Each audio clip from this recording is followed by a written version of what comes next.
मोक्षदा एकादशी व्रत कथा। मोक्षदा एकादशी का महत्व।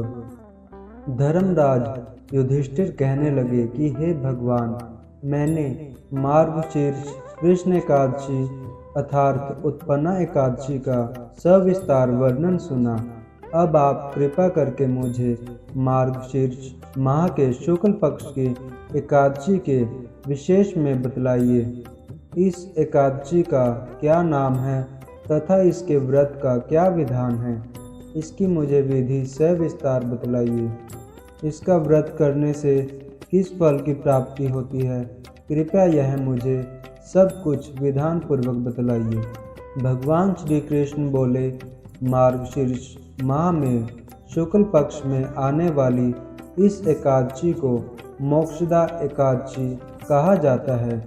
यह व्रत मोक्ष देने वाला तथा चिंतामणि के समान सब कामनाएं पूर्ण करने वाला है, जिससे आप अपने पूर्वजों के दुख को समाप्त कर सकते हैं। इसका यह महात्म्य मैं तुमसे कहता हूँ, ध्यान पूर्वक सुनो। मोक्षदा एकादशी व्रत कथा।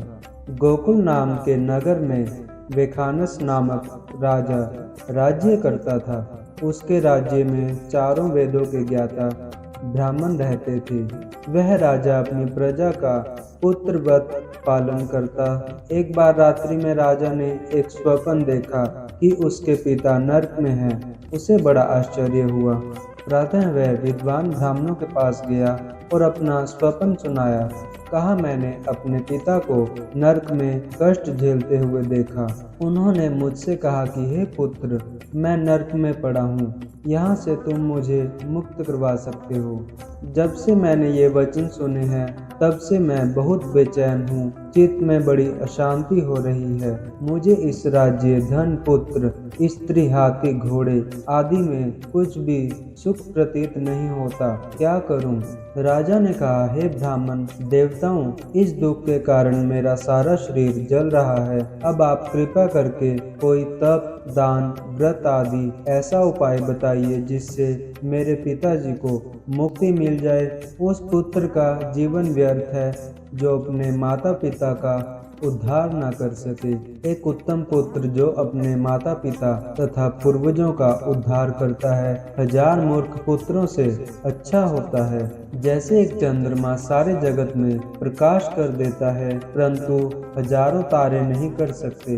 ब्राह्मणों ने कहा, हे राजन, यहाँ पास ही भूत भविष्य वर्तमान के ज्ञाता पर्वत ऋषि का आश्रम है।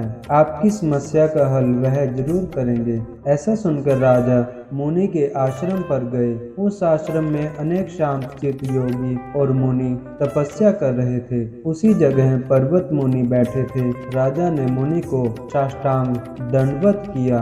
मुनि ने राजा से सांगोपांग कुशल पूछी। राजा ने कहा कि महाराज, आपकी कृपा से मेरे राज्य में सब कुछ कुशल है, परंतु अकस्मात मेरे चित्त में अत्यंत अशांति होने लगी है। ऐसा सुनकर पर्वत मुनि ने आंखें बंद की और भूत विचारने लगे। फिर बोले, हे राजन, मैंने योग के बल से तुम्हारे पिता के कर्मों को जान लिया है। उन्होंने पूर्व जन्म में कामातुर होकर एक पत्नी को रति दी, किंतु सौत के कहने पर दूसरे पत्नी को ऋतुदान मांगने पर भी नहीं दिया। उसी पाप कर्म के कारण तुम्हारे पिता को नरक में जाना पड़ा। तब राजा ने कहा, इसका कोई उपाय बताइए। मुनि बोले, हे राजन, आप मार्गशीर्ष एकादशी का उपवास करें और उस उपवास के पुण्य को अपने पिता को संकल्प कर दें। इसके प्रभाव से आपके पिताजी की अवश्य नरक से मुक्ति होगी।